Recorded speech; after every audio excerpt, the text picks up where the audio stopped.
I am a 39 years old male, and I lost my late wife 6 years ago. I have a 16-year-old son, Daniel, and I recently got engaged to my fiancé of 2 years. Her mom and I aren't on good terms because of how she behaves. She's a controlling, self-centered, Dolly Parton wannabe. I learned to ignore, but she's been annoying Daniel and criticizing his personality regularly. He's a private kid and still hasn't gotten used to the new family dynamic, but he's in therapy and is doing fine. She keeps diagnosing him left and right, calling him antisocial, autistic and other crap. Fact is, Daniel is a shy, well-mannered kid, but people confuse that with being antisocial. Mother-in-law tried several times to force Daniel to open up by embarrassing him with personal questions on family dinners and test his personality type. I've realized the effect her behavior had on Daniel, so I gave him the choice to no longer be in the same room / house as mother-in-law, and he appreciated this a lot. Mother-in-law didn't like that Daniel kept his distance and no longer visits and kept ing about how spoiled he will become for her daughter to deal with. I told her to stop bringing it up, but she cried, "I'm just doing this for Danny." Last week she visited unexpectedly, wanting to say hi to Daniel. After Daniel greeted her, he went into the bathroom and she went into the living room with my fiancé. I was in my bedroom when Daniel came and said his journal was gone. We looked for it but didn't find it. I asked my fiancé, who was alone in the kitchen, but didn't see it. I paused for a second to ask where mother-in-law was. My fiancé said in the living room, but I saw her coming down the stairs. I asked where she was. She said the bathroom. I saw her purse in hand, so I bluntly asked if she took Daniel's journal. She looked offended and called for my fiancé when I insisted to see inside her purse. She wanted to leave, but I didn't let her. Fiancé told me to stop it, but I insisted, and the journal was there. Mother-in-law tried to explain this was her only chance to get to know Daniel better because she cares about him. I blew up at her and berated her for stealing from my son and told her she's banned from my house for the stunt she pulled. She argued with me, then left. My fiancé apologized for her but said banning her from the house was over the top. It backlashed and father-in-law argued and hoped his daughter realizes how I am and call off the wedding for refusing to apologize to Mil. Fiancé said her family won't come to the wedding till I reconcile with her mom and cancel the ban, but I won't let my son be disrespected in his own house and asked my fiancé to understand. I'm refusing to reconcile but am aware this could ruin my relationship with all my in-laws, not just mother-in-law, and my fiancé thinks I'm selfish to cause drama. A couple years ago, a close friend, Ashley, started a long-distance relationship with a guy, Chris. He has been really good to her, and after meeting in person a few times, they decided to move in together. I was super happy for her as she had a few bad relationships over the years, and it was nice to see her in a healthy one. That joy faded the last couple months before she moved a few states over to be with him. The issue isn't her moving, but that she repeatedly joked about having a baby from Chris. At first, I accepted it as jokes, but over time I realized Ashley was serious. For context, Ashley has 2 children from a previous relationship, ages 10 and 12. Chris absolutely doesn't want kids. He told her this at the start, and anytime she hinted possibly wanting more, he shot it down, saying it was a deal breaker. Now, Chris is more than willing to accept her children as her own, because he loves her, and after meeting her kids, them as well. He's accepted that they are a package deal with her, and since they are at an age where they are semi-independent, it's not an issue for him. To me, Chris is a real bro for taking on her kids without issue. Hearing Ashley say she wants a baby out of him, one way or another, bothered me to no end. It's hard enough to find a partner that treats you well and accepts children that aren't their own. To find one that does and then talk about plotting to force a baby seems gross and manipulative. Before her move, I had sat down with Ashley, trying to talk sense into her. At first she resisted, but finally it seemed she understood how shitty it would be. After I felt like she had understood, I put the issue behind me and helped support her through the hassle of moving.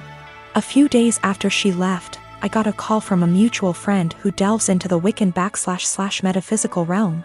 She was distraught and confessed to me that shortly before Ashley's move, Ashley had come to her asking for a fertility spell.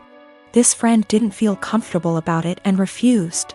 When pushed, she said she cast a spell for a healthy and honest relationship, but told Ashley it was for fertility. As you can imagine, I was livid. I messaged Ashley, confronting her about what I learned, and she laughed it off as she was desperate, but magic is fake anyway. So what's the harm? She then let it slip that since Chris was planning on getting a vasectomy in a few months, she had poked holes in their condoms as a last-ditch effort. At that point, I couldn't stay silent. I gathered up screenshots of all the conversations over the last few months and sent them to Chris. He understandably freaked out and kicked her out. Now, Ashley hates me because she was kicked out after a huge move and didn't have a job or money to make it back. She said I'm a terrible person for putting her and her kids out on the street. Recently, my cousin and cousin-in-law have been thinking about relocating to our state because of recent job opportunities, and we've hosted them in the past when they visited. The first time they stayed with us, before my son was born. My nephew seemed to develop a strong attachment to my wife and always wanted to be near her. He drew a picture of a heart and picked some flowers from our yard and gave them to her before they left, saying he loved her. My wife thought this was sweet and gently handled his crush by telling him she would always love him as his aunt. But she was sure he would find another girl to fill his heart soon. He told her no, she was his girlfriend. This weekend, they were staying with us again, and my nephew again wanted to be near my wife every chance he got. His mom and dad noticed and told him that because my wife now had to care for our son, she couldn't pay attention to him as much as before. He got upset telling us that she was his girlfriend and had a meltdown, which caused my son to start crying. When my wife got up to take our son to another room to calm him down, my nephew got up to follow and his dad had to forcibly restrain him from following them. I stood up to block the hallway into the separate room just in case he got away from his dad. Once they calmed him down, they apologized for his behavior and said they would keep better tabs on him. Here's the part where I may be the asshole. I told my cousins I didn't feel comfortable with my nephew being so possessive of my wife, and I know for sure she didn't. Especially since he seemed to be so jealous of our son. I told them I couldn't allow their son in our home until he learned to control himself and understand that my wife was not his girlfriend. I apologized but asked them to get a hotel room for the rest of their stay and not to visit us again unless they left my nephew behind with people they could trust and knew would care for him, while they searched for jobs in our state. They didn't say anything but looked saddened and went to the guest room with their son to pack up their bags. I guess they must have told my extended family what happened because my paternal grandmother called me this afternoon, telling me that I should have been more understanding and that I was wrong to ask them to leave. Am I the asshole? Technically, my cousin is my second cousin. My dad is an only child, so the cousin I refer to in my post is the son of my own dad's first cousin. My paternal grandmother and his paternal grandfather were siblings. I'm not sure if this is correct, but his autistic son would technically be my third cousin. The reason I refer to him as my nephew is because he's the generation after mine in our family tree, and it's less of a mouthful to refer to him as cousin X removed. A lot of people have posted that it's not correct to refer to him as my nephew, but to be frank, I don't care. And my family's never followed this traditional genealogy nomenclature. Without being specific, in the western state I was born and grew up in, it's not uncommon to refer to even close, unrelated adults as uncles or aunts. I call him my nephew because my cousin and I were close, and I still hope to have a close relationship with him if at all possible. Though I don't know how after this situation. Some have asked if I was jealous of my nephew calling my wife his GF. The first time, I thought it was amusing and was surprised that he had any romantic notions towards anyone, let alone my wife. Remember, in my mind he's my nephew and I never thought of him as anything other than a large kid because of his developmental delays and normal, for him, childlike behavior. Regarding the situation that happened this weekend, I was only concerned for my wife and son's safety. I didn't know how he would react and followed my cousin's lead, but wasn't about to let him get near my wife and son once they left the room. I don't know what was said to my paternal grandmother, but I don't want to react in anger and want to talk to my cousin once we've both had time to process what happened and calmed down. I have a beautiful wife who loves to serve others. We bought a home down the street from my family. I have a sweet sister who likes to crash at our house with her friends. My wife normally is pretty easygoing until recently. My sister's friends have been leaving messes, mostly towels on the floor after using our pool. My wife got upset picking up after them every day. I have asked my sister to make sure the house is clean after they leave, and it has been better. My wife also complained that some of her perfumes / clothes personal items have gone missing. My sister said it's not her. I believe my sister. I just don't see her doing that. I told my wife and we agreed to just replace them. Last week my wife made a couple of pans of cinnamon rolls from scratch. One pan was for us, the second pan was for a coworker's family who is experiencing a tragedy. My wife went to the gym. I went to work and my sister and her friends came by. The one pan wasn't enough for her and her friends. They wanted the second pan of cinnamon rolls and my sister texted my wife asking if they could eat them. My wife said no. They ate them anyways. My wife upset went and bought new locks.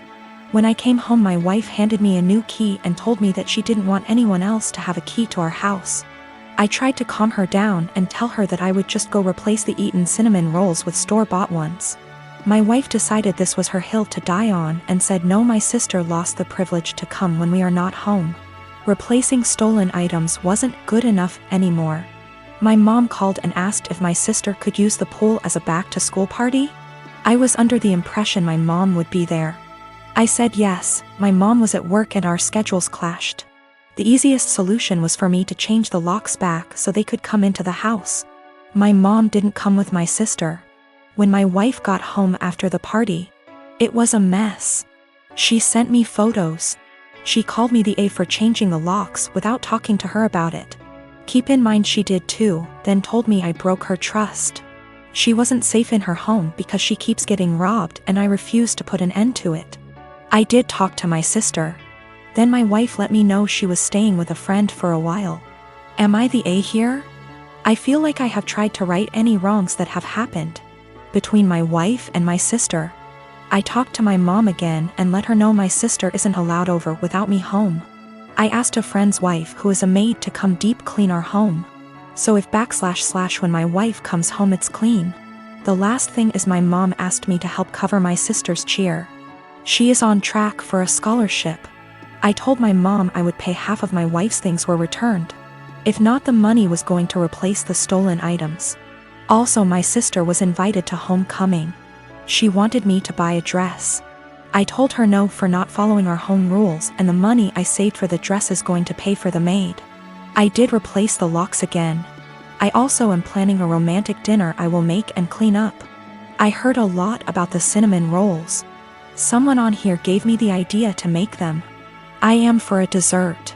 My sister had a bag of my wife's things. More than I thought was gone. Most items are in poor shape. The big thing is she had my wife's grandmother's ring I thought was in the safe. I had no idea it was gone.